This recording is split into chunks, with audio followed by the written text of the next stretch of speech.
Hi friends, ఇవాళ చపాతీ అయితే ఒక రెసిపీ చెప్తున్నాను. అదేంటిదంటే చపాతీ తినకూడదని చెప్తున్నా. ఏం చేయాలంటే ఇంకా ఉల్లిపాయలు, క్యారెట్, టమాటోస్ అయితే కట్ చేసేసుకోవాలి.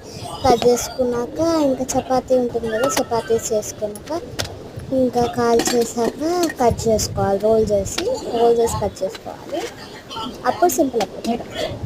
రోల్ చేసి కట్ చేసుకొని తర్వాత ఆయిల్ యాడ్ చేసి ఫస్ట్ అల్లి గార్లిక్, తర్వాత ఆనియన్, తర్వాత క్యారెట్ అండ్ టమాటాస్ వేసాక కొంచెం ఉప్పు వేసుకొని అయితే మగ్గనిచ్చేసుకోవాలి. ఉప్పు అయితే నేను స్కిప్ చేసేసాను అనమాట. తర్వాత ఉడికేంత వరకు సినిమా చూసి తర్వాత ఉడికాక కొంచెం కారం అండ్ ధనియాల పొడి అయితే యాడ్ చేసుకున్నాను. ధనియాల పొడి యాడ్ చేసుకున్నాక అది చపాతీస్కి అది యాడ్ చేసి మిక్స్ చేసేసుకొని తింటే సూపర్ ఉంది తెలుసా.